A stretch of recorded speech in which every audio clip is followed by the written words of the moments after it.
Hello friends, स्वागत है आप सभी का पॉलिटी के एक और नए वीडियो में।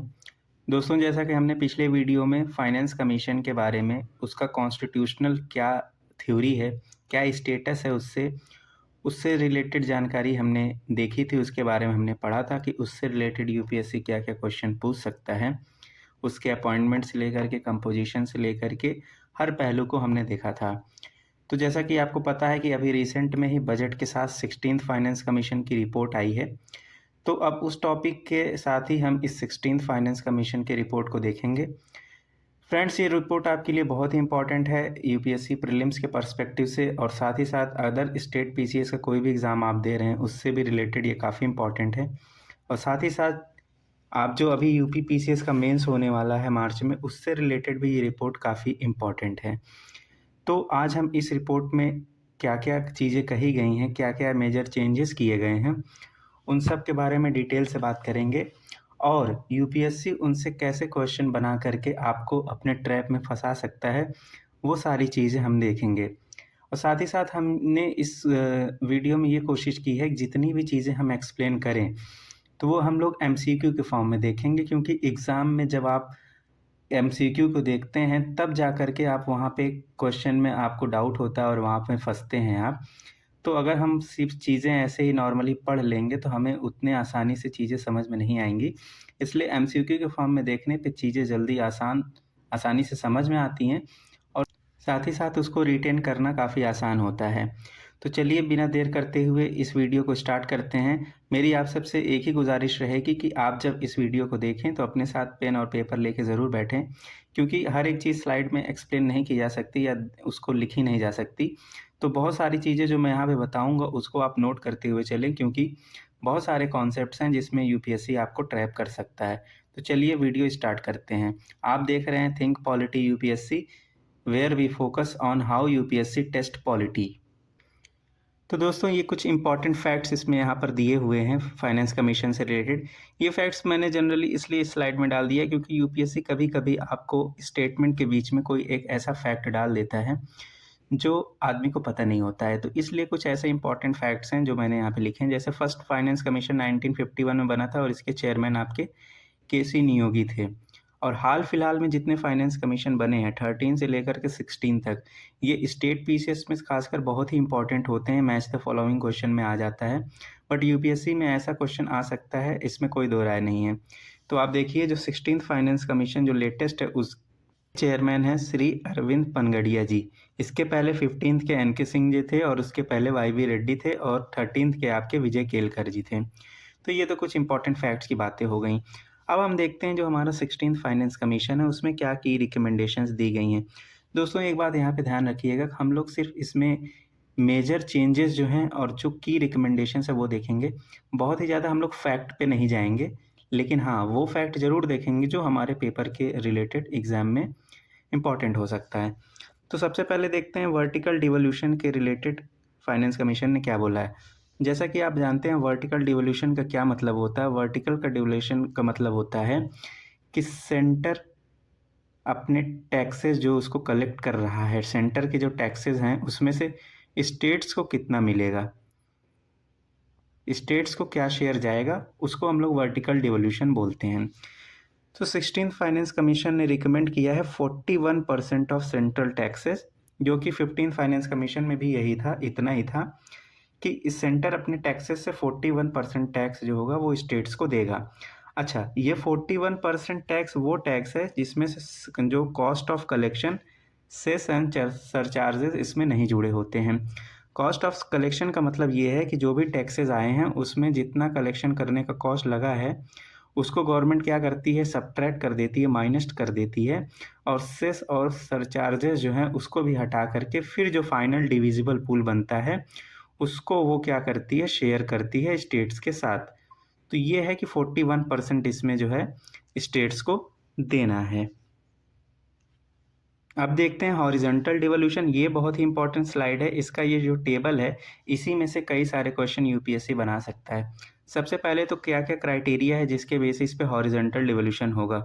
हॉरिजॉन्टल डिवोल्यूशन जैसा आप जानते हैं कि किस स्टेट को कितना पैसा मिलेगा वो इसमें इससे डिसाइड किया जाता है कि एक पार्टिकुलर स्टेट को अगर पैसा जा रहा है तो क्या क्या क्राइटेरिया होंगे जिसके बेसिस पे उसको पैसा मिलेगा। तो टोटल 6 क्राइटेरिया हैं 16 फाइनेंस कमीशन में। सबसे पहला है इनकम डिस्टेंस, फिर है पॉपुलेशन 2011 का, फिर एरिया है, फिर फॉरेस्ट है, फिर डेमोग्राफिक परफॉर्मेंस है, फिर कंट्रीब्यूशन टू जीडीपी है। अब देखिए एक एक क्राइटेरिया देखते हैं और उससे रिलेटेड थोड़ी थोड़ी जानकारी देखते हुए चलते हैं। इनकम डिस्टेंस का एलोकेशन है 42.5%। क्या ये 15th फाइनेंस कमीशन के बराबर है? जी नहीं, उससे घटा है। 15 फाइनेंस कमीशन में कितना था? 45%। तो यूपीएससी आपको यहाँ पे डायरेक्ट नंबर न दे करके डायरेक्ट ये स्टेटमेंट दे सकता है कि क्राइटेरिया इनकम डिस्टेंस का क्राइटेरिया जो है 16th फाइनेंस कमीशन ने 15 फाइनेंस कमीशन के कंपैरिजन में बढ़ा दिया है। तो यहाँ पे वो इंक्रीज या डिक्रीज के साथ आपके साथ खेल सकता है। पॉपुलेशन का देखिए जैसे 17.5% एलोकेशन है। पहले ये 15th में कितना हुआ करता था? 15% हुआ करता था। मतलब आप ये देखो कि पॉपुलेशन का जो कंट्रीब्यूशन है उसको बढ़ाया गया है। तो अगला देखते हैं एरिया 10% है, इसको घटा दिया गया। पहले 15% हुआ करता था, अब घटा दिया गया है। फॉरेस्ट में 10% है, वो पिछली बार भी उतना ही था, 15th में भी। डेमोग्राफिक परफॉर्मेंस इस बार 10 है, लेकिन जब 15 था तो उसमें ये 12.5% था, मतलब इसको भी घटाया गया है। और सबसे important, one of the most important fact ये है इसका कि कंट्रीब्यूशन टू जीडीपी एक नया पॉइंट ऐड किया गया है जो कि 10% जिसका रोल रहेगा। इसके पहले यहाँ पर 15th फाइनेंस कमीशन इसकी जगह टैक्स एफर्ट को जो है कैलकुलेट करता था, टैक्स एफर्ट को। तो उसको हटा करके 16 ने क्या कर दिया है? Contribution to GDP. तो इस टेबल को आप लोग ध्यान से देख लीजिएगा और कहाँ पे इंक्रीज और डिक्रीज हो रहा है ये चीज़ ध्यान रखिएगा। यूपीएससी नंबर के थ्रू नहीं, बट आपको किसी और क्राइटेरिया का परसेंटेज किसी और क्राइटेरिया में डाल करके भी ट्रैप कर सकता है, तो इन चीज़ों को ध्यान रखिएगा। अब अगला इंपॉर्टेंट रिकमेंडेशन देखते हैं, ग्रांट्स इन एड। जैसा कि आपको पता है कि जो हमारा फाइनेंस कमीशन होता है उसका जो दूसरा फंक्शन होता है वो कि ग्रांट्स इन एड, मतलब जो भी स्टेट्स को ग्रांट मिलेगा आर्टिकल 275 के तहत उसका क्या बेसिस होगा, किस बेसिस पे वो ग्रांट देता है, ये भी वो फाइनेंस कमीशन बताता है।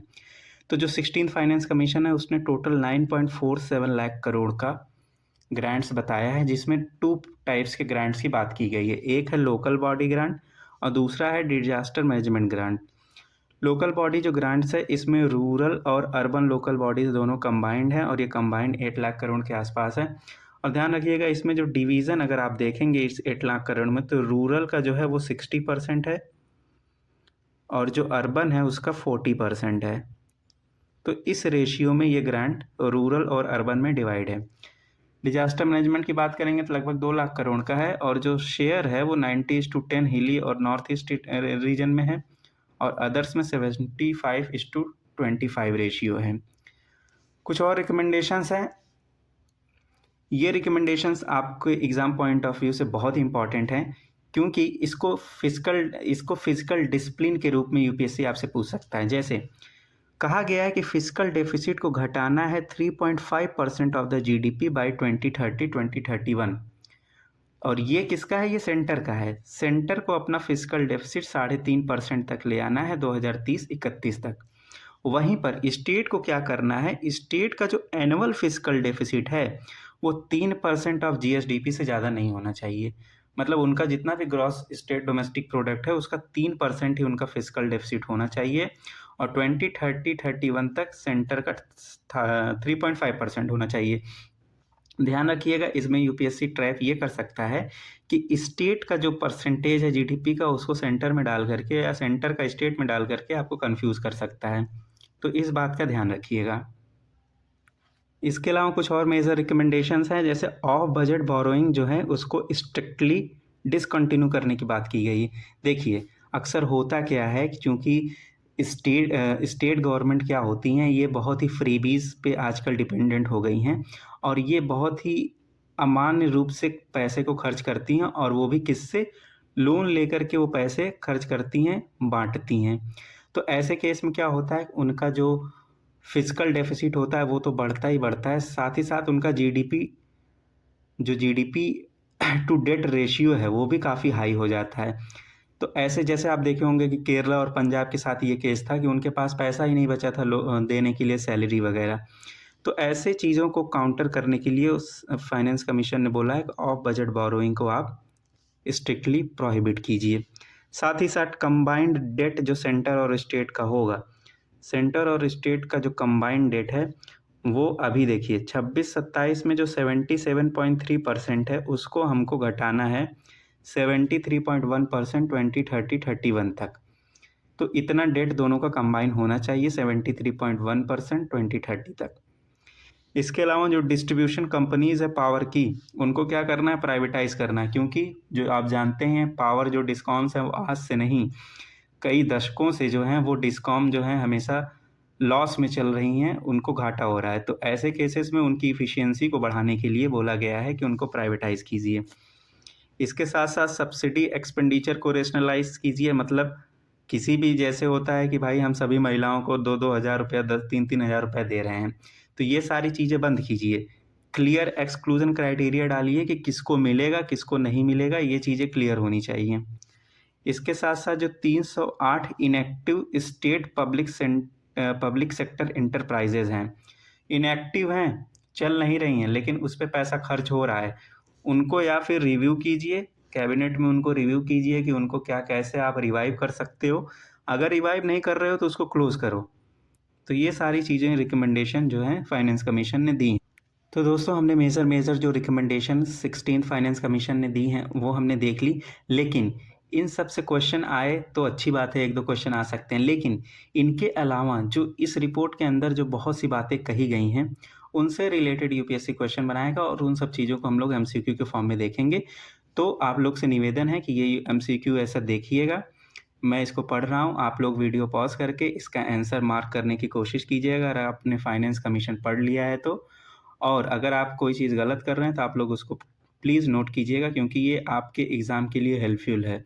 और एक बात मैं दावे के साथ कह सकता हूँ कि आने वाले स्लाइड्स में जितने भी क्वेश्चन हैं, अगर आपने इनको सही से तैयार कर लिया, तो अगर 16th फाइनेंस कमीशन से कोई भी क्वेश्चन पूछेगा यूपीएससी, तो इन क्वेश्चन से आप बिल्कुल वो सारे क्वेश्चन करके आओगे, एक भी गलत नहीं होगा। तो चलिए देखते हैं पहला question. With refer to the 16th finance commission horizontal formula, consider the following statement. पहला स्टेटमेंट है, commission introduced contribution to GDP as new criteria with a weight of 10%, replacing the tax and physical effort criteria. Second statement है, to prevent richer state from gaining an unfair advantage, the commission uses the square root of states GSDP instead of raw GSDP figures. तीसरा है, GSDP calculation for this criteria include the average nominal GSDP of all years from 2018-19 to 23-24।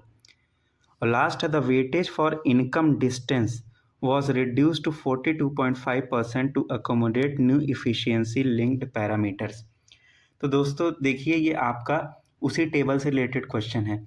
अब यहाँ पर एक चीज़ ध्यान देने वाली बात है कि हमें इसमें क्वेश्चन में क्या क्या पूछा और क्या क्या ट्रैप दिया है। सबसे पहला स्टेटमेंट तो आपको पता ही है, हमने टेबल में देख लिया कि कंट्रीब्यूशन टू जीडीपी जो है नया ऐड किया गया है और इसका वेट 10% है, तो ये ऑप्शन तो सही है। उसके बाद हम देखते हैं कि और इसमें से कौन सा स्टेटमेंट हमने पढ़ रखा है। जैसे इनकम डिस्टेंस का वेटेज 42.5% है और पहले ये 45% था, तो ये रिड्यूस हुआ है, ये बात भी सही है, ये बात भी सही है। तो पहला और फोर्थ तो आपका सही है। तो आप देखिए इसमें फर्स्ट है फोर्थ नहीं है, तो ये option cancel.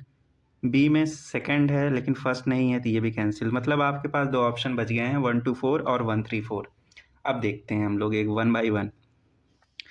To prevent richer state from gaining an unfair advantage, the commission uses square root of state's GSDP।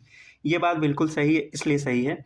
Income distance का देखिए दोस्तों फॉर्मूला क्या होता है। इनकम डिस्टेंस का फॉर्मूला होता है कि किसी पार्टिकुलर स्टेट का पर कैपिटा जीएसडीपी जो है उसको हम लोग माइनस करते हैं जो टॉप थ्री लार्ज स्टेट का जीएसडीपी है, मतलब जो सबसे ज़्यादा जीएसडीपी वाले 1 2 3 स्टेट्स हैं, इनका हम लोग एवरेज लेते हैं और उसको घटा देते हैं जब किसी स्टेट के जीएसडीपी से, जिसका इनकम डिस्टेंस कैलकुलेट करना है। तो जो रिजल्ट आता है वही इनकम डिस्टेंस है।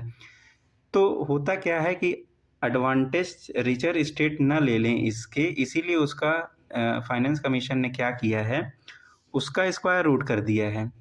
तो अब क्या हुआ है कि जिस स्टेट का लो पर कैपिटा जीएसडीपी है, लो पर कैपिटा जीएसडीपी है, उसको क्या मिल रहा है, हाई शेयर मिल रहा है। मतलब लो जीएसडीपी समझ लीजिए एक प्रकार से, तो उसको क्या मिल रहा है, हाई शेयर मिल रहा है। तो इसीलिए जो स्टेट्स हैं जैसे बिहार हो गया, छत्तीसगढ़ हो गए, झारखंड हो गए, जिनका पर कैपिटा जीएसडीपी कम है, उनको शेयर पहले के मुकाबले में थोड़ा ज़्यादा मिलेगा। तो आप देखेंगे कि तो ये स्टेटमेंट जो आपका है ये सही हो गया। तो 1 to 4, अब जाहिर सी बात है आंसर आपको मिल गया कि यही होगा। लेकिन इस स्टेटमेंट को भी देख लेते हैं, आखिर ये स्टेटमेंट गलत क्यों हो रहा है। तो जीएसडीपी कैलकुलेशन इस क्राइटेरिया का एवरेज देखिए 2018 से लेकर के 2024 तक का एवरेज जीएसडीपी ले रहा है। ये बात बिल्कुल सही है, 5 साल का वो जीएसडीपी ले रहा है। लेकिन अभी यहाँ पे जोड़ने पे आप बोलेंगे 6 साल आ रहा है, आपने 5 बोला, 5 का ही ले रहा है। इसने क्या किया है, जो 2021 का 2020 से लेकर के 21 में जो कोविड का ईयर था उसको इसने काउंट नहीं किया है। तो कोविड के ईयर को माइनस करके 2021 का ये माइनस करके 2018 से लेकर के 24 का 5 साल का एवरेज ले रहा है। इसलिए इसने पे देखिए यहाँ पे इसने ऑल ईयर्स लिखा है, तो ये ऑल ईयर्स जो है ये गलत है, क्योंकि 2020-21 कोविड वाला इसमें नहीं है। तो थर्ड ऑप्शन आपका हो गया गलत, तो इसीलिए इसका आंसर सी हो गया। सेकंड क्वेश्चन को देखते हैं। 16th finance commission has introduce urbanisation premium grants, what is the primary objective of this grant. पहला, to fund smart city infrastructure in existing metro, to encourage the merger of semi-urban villages into urban local bodies, to provide health grant to primary health centers, या फिर to compensate state for loss of property tax revenue। देखिए अब ध्यान से देखिए, इसके बारे में भी हम लोग सारी चीज़ें यहाँ पर देख लेते हैं। अर्बनाइजेशन प्रीमियम ग्रांट है क्या। तो देखिए सबसे पहले तो क्वेश्चन आपसे यूपीएससी ऐसे डायरेक्ट ही पूछ सकता है कि urbanization premium grant recently seen in news, ये किससे रिलेटेड है। ऑप्शन में वो नीति आयोग दे देगा, या मिनिस्ट्री ऑफ कॉमर्स करके, या अर्बनाइजेशन का है तो हाउसिंग मिनिस्ट्री, कुछ भी करके वो डाल देगा, या वर्ल्ड बैंक डाल देगा। तो वहाँ पे कंफ्यूज नहीं होना है, ध्यान रखिएगा ये 16th फाइनेंस कमीशन का है। अब देखते हैं ये अर्बनाइजेशन प्रीमियम ग्रांट है क्या। तो इसका आंसर है कि ये merger of semi urban villages into urban local bodies. ध्यान रखिएगा, इसका मतलब ये है कि जैसे कोई विलेजेस हैं जिनका जो धीरे धीरे अब शहर के पास वाले जो विलेजेस होते हैं उनमें क्या होता है, उनमें अर्बन कंटेंट बढ़ता है। तो इसमें अर्बनाइजेशन प्रीमियम ग्रांट में क्या बोला है फाइनेंस कमीशन ने, कि ये जो से पेरी अर्बन विलेजेस हैं इनको धीरे धीरे आप इंटीग्रेट करो, जो शहर का अर्बन लोकल बॉडी है उसमें उसमें इसको इंटीग्रेट कर दो, जो जिसमें 1 लाख के ऊपर की पॉपुलेशन है, तो इसको उसमें इंटीग्रेट कर दो। इंटीग्रेट करके उनको क्या करना, उनका होलिस्टिक डेवलपमेंट करना है, ये है। और ताकि उनका ट्रांजिशन हो सके रूरल टू अर्बन में, रूरल टू अर्बन ट्रांजिशन। तो इसलिए अर्बनाइजेशन प्रीमियम ग्रांट जो है 16th फाइनेंस कमीशन ने इसको रिकमेंड किया है। और एक और इसमें बहुत ही इम्पॉर्टेंट पॉइंट है जो आप लोगों को ध्यान रखनी है, वो पॉइंट ये क्या है कि ये सिर्फ 1 टाइम ग्रांट है, एक ही बार मिलेगा। कोई ये नहीं है कि 5 साल के लिए इसका रिकमेंडेशन वैलिड है तो 5 साल के लिए चलेगा, नहीं, 1 टाइम है। तो इसीलिए अर्बनाइजेशन प्रीमियम ग्रांट से रिलेटेड क्या है कि merger of semi urban villages into urban local bodies, ये इसका करेक्ट आंसर है। थर्ड क्वेश्चन देखते हैं। 16th finance commission has recommended significant changes in grants in aid framework, consider the following. Revenue deficit grant has been completely discontinued, sector specific and state specific grants provided by 15th finance commission has been scrapped, total grants worth approximately 9.47 lakh crore are recommended for 2025 to 31। अब आप लोग video pause कीजिए और इस question का answer देने की कोशिश कीजिए अगर आपने पढ़ लिया है तो। तो चलिए देखते हैं। सबसे पहला इनमें आप देखिए तो आपको अभी मैंने इसमें से कोई स्टेटमेंट नहीं पढ़ा है, तीसरा स्टेटमेंट हमने पढ़ा है। तो चलिए सबसे पहले हम लोग स्टेटमेंट को देखते हैं। ध्यान रखिएगा इस टाइप के क्वेश्चन जिसमें ओनली वन, ओनली टू या ऑल थ्री टाइप के करेक्ट होते हैं, इन सब पे आपको विशेष ध्यान देने की ज़रूरत है। क्यों? इसलिए क्योंकि ऐसे क्वेश्चन में जब तक तीनों स्टेटमेंट नहीं आएंगे आप ये क्वेश्चन नहीं कर सकते। तो चलिए देखते हैं। 9.47 लाख करोड़ का है। कुछ लोग देखते ही इसको मार कर देंगे, भाई ये आंसर तो सही है, लेकिन ट्रैप कहाँ है? यहाँ पर इसका ट्रैप है। देखिए यहाँ लिखा है 2025 to 2031, जबकि ये वैलिडिटी इसकी कितनी है? 2026 से 31 तक है। तो इसलिए ये ऑप्शन क्या हो जाएगा? यहाँ पे गलत हो जाएगा। दूसरा पहला देखते हैं, revenue deficit grant has been completely discontinued. ये बात बिल्कुल सही है। जो भी रेवेन्यू डेफिसिट ग्रांट थे, क्योंकि आप याद कीजिए जो हम लोग स्लाइड पढ़ रहे थे ग्रांट्स में, वहाँ पे हमने दो ही तरह के ग्रांट्स की बात की थी, लोकल बॉडी ग्रांट्स और डिजास्टर मैनेजमेंट ग्रांट्स। तो वहाँ पर बाकी और किसी ग्रांट की बात नहीं की। इसका मतलब रेवेन्यू डेफिसिट ग्रांट को हटा दिया गया है। ऐसे ही सेक्टर स्पेसिफिक या स्टेट स्पेसिफिक ग्रांट भी जो है वो हटा दिया गया है। सेक्टर स्पेसिफिक जैसे 15th का फाइनेंस कमीशन जैसे हेल्थ, एजुकेशन, इन सब से रिलेटेड अलग अलग ग्रांट देता था, तो उसको भी इन्होंने स्क्रैप कर दिया है और स्टेट स्पेसिफिक भी स्क्रैप कर दिया है। तो पहला और दूसरा सही है, तीसरा गलत है। इसलिए यहाँ पर ऑप्शन हो जाएगा ओनली टू, क्योंकि दो ही स्टेटमेंट यहाँ पर करेक्ट हैं। चौथा क्वेश्चन देखते हैं। Which of the following new grant component has been introduce by 16th finance commission. 16th finance commission ने कौन से नए ग्रांट कंपोनेंट इंट्रोड्यूस किए हैं? पहला अर्बनाइजेशन प्रीमियम ग्रांट, दूसरा है million plus cities challenge fund, तीसरा है special infrastructure component for waste water, और चौथा है रूरल लर्निंग आउटकम ग्रांट। तो आप देखिए अभी हमने इसके पहले देख लिया कि अर्बनाइजेशन प्रीमियम ग्रांट जो है वो किया गया है, 16 फाइनेंस कमीशन ने रिकमेंड किया है, ये बात बिल्कुल सही है। दूसरा special infrastructure component for waste water, ध्यान रखिएगा 16 फाइनेंस कमीशन ने वेस्ट वाटर और सीवेज जैसी सुविधाओं के ऊपर काफ़ी फोकस किया है, तो इसके लिए इसने स्पेशल इंफ्रास्ट्रक्चर ग्रांट दिया है सिटीज़ के लिए, और ये ऐसे सिटीज़ के लिए दिया है जिसकी पॉपुलेशन 10 से 40 लाख के बीच में हो। ऐसे सिटीज़ जिसकी पॉपुलेशन इतने हैं 10 लाख से 40 लाख के बीच में, उसके लिए special infrastructure component for waste water grant दिया है, ताकि वो अपना वेस्ट वाटर मैनेजमेंट की फैसिलिटी डेवलप कर सकें। तो पहला हो गया और तीसरा भी हो गया, ये दोनों तो हैं। अब देखिए दूसरा और चौथे में क्या दिक्कत है। ये जो दूसरा और चौथा है, ये दूसरे और चौथे हैं वो ऐसे ग्रांट हैं जो 15th फाइनेंस कमीशन ने रिकमेंड किया था, तो 15th फाइनेंस के को भी इसने इसमें डाल दिया है, तो फोर्थ नहीं होगा और ये थर्ड भी नहीं होगा। तो इसमें दो ही करेक्ट हैं, तो यहाँ भी ओनली टू ऑप्शन आपका करेक्ट हो जाएगा। तो देखिए ऐसे ही क्वेश्चंस में यूपीएससी फंसाता है, इसलिए सारे क्वेश्चन को ध्यान से देखिए, नोट कीजिए, और जहाँ जहाँ ट्रैप्स हैं उसको भी नोट करिए कि आखिर ये गलत क्यों हो रहा है। वीडियो थोड़ा सा लंबा ज़रूर हो जाएगा, लेकिन मैं दावे के साथ बता रहा हूँ फाइनेंस कमीशन के रिपोर्ट से रिलेटेड कोई भी क्वेश्चन आपका गलत नहीं होगा। चलिए अगला देखते हैं। To access local body grant under 16th finance commission, state must full entry level conditions, consider the following. क्या कंडीशन है जो कंडीशन फुलफिल करने के बाद लोकल बॉडी ग्रांट मिलेगा? पहला, timely constitution of the state finance commission, दूसरा mandatory 100% digital property tax collection, public disclosure of audited account of local bodies, and timely constitution of local bodies as per constitution. देखिए ऐसे question में क्या होता है कि स्टूडेंट जिनको statement पूरी तरीके से क्लियर नहीं है, वो लोग क्या देखते हैं कि जो चारों ऑप्शन है उनको लगता है हाँ यार चारों ऑप्शन ये जो है रिलेवेंट लग रहे हैं, तो इसलिए उनको लगता है कि ऐसे केसेस में ये चारों ऑप्शन सही हो जाते हैं। बहुत सारे कोचिंग वाले भी ऐसा बताते हैं कि जिसमें ऐसा लगे वो चारों के चारों सही होते हैं, ऐसा नहीं है। यहाँ पर चलिए देखते हैं। सबसे पहली बात तो लोकल बॉडी ग्रांट की बात। लोकल बॉडी ग्रांट जैसे हमने देखा था 60:40 रेशियो में रूरल और अर्बन के लिए डिवाइड है। अब ये देखिएगा कि ये जो लोकल बॉडी ग्रांट है ये स्टेट को तभी मिलेगा जब वो कुछ कंडीशंस को फुलफिल करेंगे। वो कंडीशंस क्या हैं?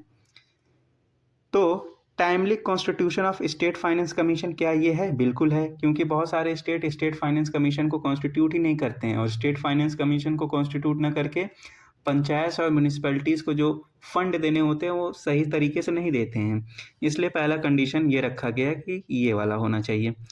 दूसरा, public disclosure of audited account of local bodies. Local bodies के अकाउंट को ऑडिट करके उसको पब्लिकली डिस्क्लोज करना ताकि पब्लिक को उसकी जानकारी मिले, ट्रांसपेरेंसी बढ़े, तो ये भी ठीक है।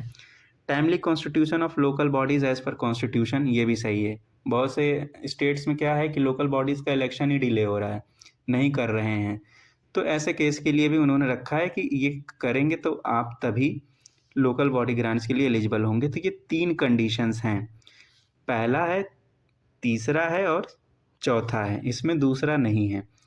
तो इसका आंसर क्या हो जाएगा? Only 3 options are correct. Local body grant के बारे में कुछ और चीज़ यहाँ पे जान लेते हैं। पहला तो मैंने बता दिया था, रूरल और अर्बन में 60:40 का रेशियो है। दूसरा याद रखिएगा कि इसमें 80% जो ग्रांट है वो 2 रेशियो में 80:20 रेशियो में डिवाइड है। 80% आपका बेसिक ग्रांट है, ये 80%, और दूसरा ये 20% जो है ये आपका परफॉर्मेंस बेस्ड है। ये तभी मिलेगा जब वो कुछ परफॉर्मेंस रिलेटेड इंडिकेटर हैं, जब वो आप परफॉर्म करेंगे तभी ये 20% मिलेगा, बाकी 80% आपको बेसिक मिलेगा ही। अच्छा, अब इसमें भी एक ट्रैप है। ये जो आपका 80% जो हुआ बेसिक, इसको 2 पार्ट में डिवाइड कर दिया गया है, एक 50% है, एक और 50% है। इसको बोला गया है टाइड, मतलब बंधा हुआ है, और ये 50% ये अनटाइड है, मतलब ये बंधा हुआ नहीं है। जो अनटाइड है ये ऑटोमेटिकली मिल जाएगा स्टेट्स को, लेकिन ये जो टाइड है ये किस एक पार्टिकुलर पर्पस के लिए टाइड है, तो ये उसी पर्पस के लिए दिया जाएगा। क्या पर्पस है? जैसे सैनिटेशन है, सॉलिड वेस्ट मैनेजमेंट है, वाटर मैनेजमेंट है, इन तीनों कामों के लिए ही ये बाकी 50% इस 80% का मिलेगा। तो ये चीज़ें भी ध्यान रखिएगा और नोट कर लीजिएगा। अगला क्वेश्चन देखते हैं, decrease in the vertical devolution from 42% to 41%। 42% 14th finance commission में था, 41 15 एंड 16 में है। इसके पीछे कारण क्या है? देखिए, ये थोड़ा पुराना सवाल है लेकिन अभी भी रेलेवेंट है, इसको सोचिए, आप लोग आंसर दीजिए दोस्तों। तो इसका आंसर है reorganization of Jammu and Kashmir into union territories.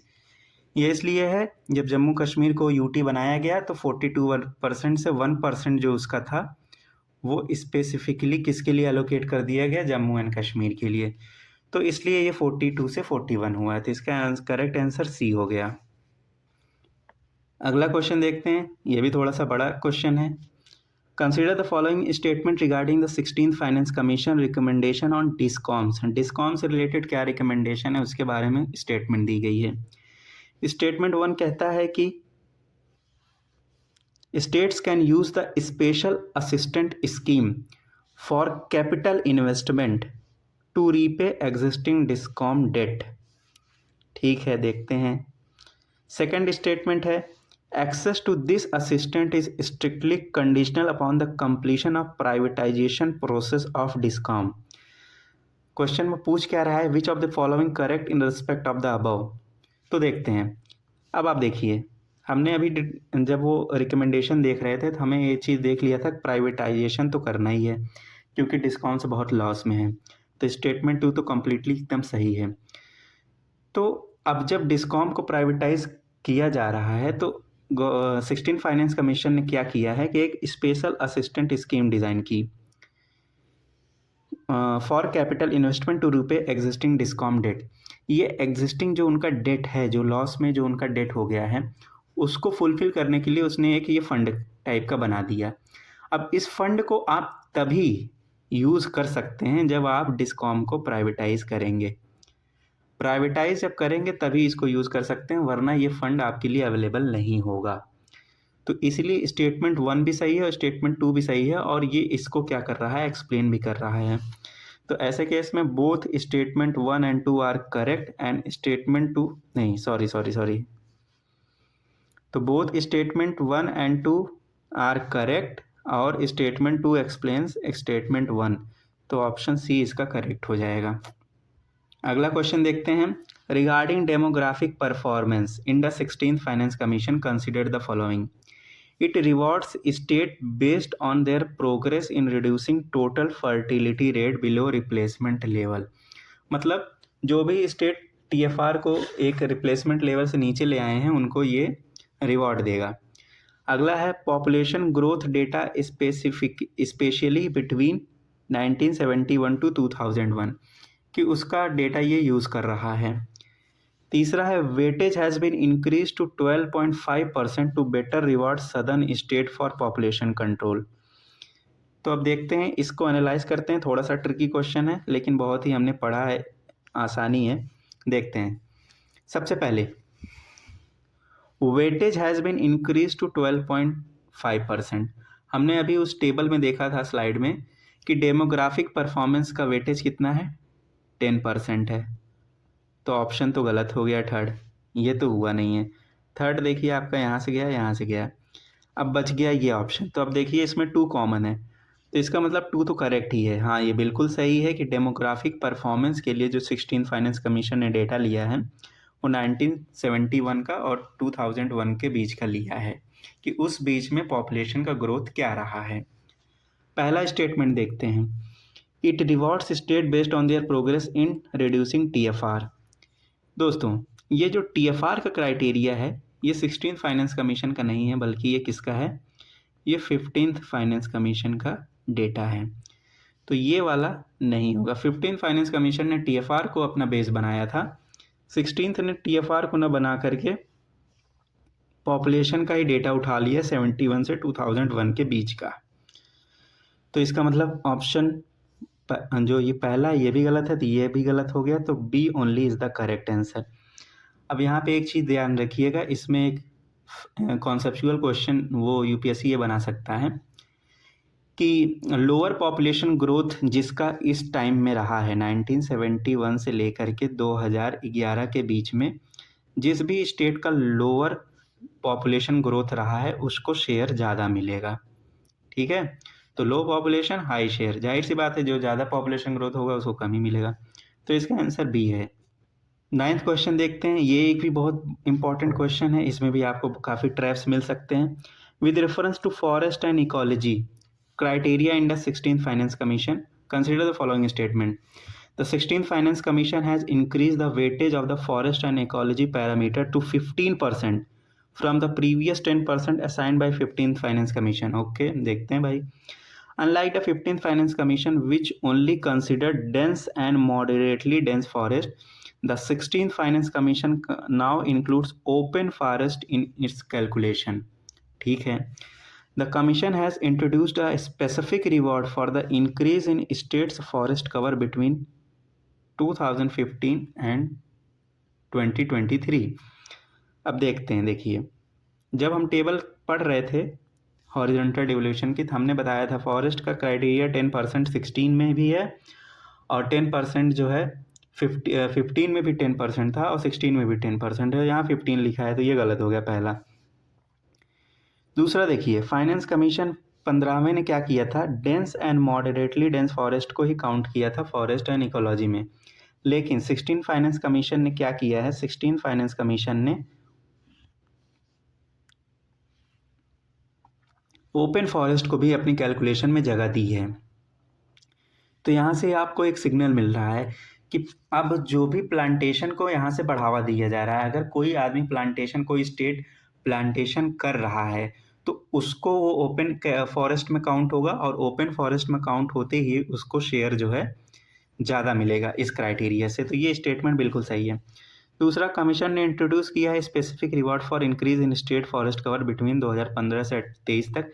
ये बात भी बिल्कुल सही है, जिस भी स्टेट का फॉरेस्ट कवर इस ड्यूरेशन के बीच में बढ़ा है उसको फाइनेंस कमीशन ने एक्स्ट्रा शेयर देने की बात की है। तो इसमें से सेकंड स्टेटमेंट भी सही है, थर्ड स्टेटमेंट भी सही है, तो ओनली 2 स्टेटमेंट सही हैं, तो B option will be the correct answer. दोस्तों, आज के लेक्चर का ये लास्ट क्वेश्चन है, देखते हैं इसमें क्या किया गया है। The contribution to GDP criteria 10% weight rewards states for higher economic output. दूसरा स्टेटमेंट है, this criteria is calculated using the absolute nominal GDP of latest year 2025-26। It was introduce to replace the tax and effort criteria. तो इसका question हमने पहले भी कर चुके हैं, तो ये उसी का एक सिंपलर वर्जन था। तो इसमें आप लोग देखिए, इसको आप पढ़ चुके हैं, मैंने इसको बता भी दिया है, आप लोग इसको पॉज कीजिए और इसका आंसर दीजिए। तो दोस्तों देखिए, ये जो 25-26 लिखा है ये इसका गलत है, क्योंकि हमने बताया कि 5 साल का वो 5 ईयर का वो एवरेज ले रहा है। 5 ईयर का एवरेज ले रहा है कौन से, 2018 से लेकर के 2024 तक, और जिसमें से कोविड का ईयर 2021 हटा दिया गया है। तो सेकंड ऑप्शन गलत हो गया, ये गया और ये भी आपका कैंसिल। ऑप्शन बी करेक्ट हो गया है, क्योंकि टैक्स क्राइटेरिया को रिप्लेस किया है और 10% GDP add, contribution to GDP add किया है। ये दोनों बातें बिल्कुल सही हैं। तो दोस्तों, यहाँ पर हमने फाइनेंस कमीशन से रिलेटेड 10 बहुत ही इम्पॉर्टेंट क्वेश्चन को देखा है, और मैं आपको बोल रहा हूँ, इस वीडियो को अगर 1-2 बार आपने देख लिया, या फिर अगर आपने इसका नोट्स बनाया और उसको आपने 2 बार रिवाइज कर लिया, तो फाइनेंस कमीशन से रिलेटेड कोई भी क्वेश्चन आपका गलत नहीं होगा। रिकमेंडेशन से ये पता चल रहा है कि वो फिस्कल डिसिप्लिन की तरफ उसका फोकस है। फिस्कल डिसिप्लिन मतलब रिकलेस खर्चा आप नहीं कर सकते, बिना मतलब का खर्चा वहीं करना है जहाँ से आपके स्टेट का ग्रोथ हो, जिससे नेशन का ग्रोथ हो। गवर्नमेंट का जो 2047 का विज़न है, ये उससे अलाइन करता हुआ रिकमेंडेशन है। तो जब भी आप टर्म ऑफ रेफरेंस देखते हैं, वहीं से आपको पता चल जाता है कि सेंटर किस डायरेक्शन में फिस्कल फेडरलिज्म को ले जाना चाहता है। तो इसको आप लोग मेंस में एज इट इज़ यूज़ कर सकते हैं कीवर्ड्स के साथ, कि गवर्नमेंट इन रिकमेंडेशन की वजह से अब फिस्कल प्रूडेंस की तरफ बढ़ रहा है, फिस्कल डिसिप्लिन की तरफ बढ़ रहा है। तो दोस्तों, उम्मीद करता हूँ कि इस लेक्चर से आपको बहुत ही कुछ सीखने को मिला होगा, और बहुत सारे आपके डाउट्स जो भी होंगे इससे क्लियर हो जाएंगे। दोस्तों, ऐसे ही क्वेश्चंस और ऐसे ही टॉपिक्स के लिए आप हमारे चैनल को फॉलो कर सकते हैं, सब्सक्राइब कर सकते हैं, लाइक कर सकते हैं, और इस लेक्चर से जुड़ी हुई कोई भी आपका सुझाव हो, कोई भी आपका कमेंट हो, तो कमेंट बॉक्स में ज़रूर बताएं। मिलते हैं आपको अगले वीडियो में, जो किसी एक और नए टॉपिक का होगा, पॉलिटी का। तो तब तक आप लोग अच्छे से पढ़ाई कीजिए। ये बहुत बहुत धन्यवाद।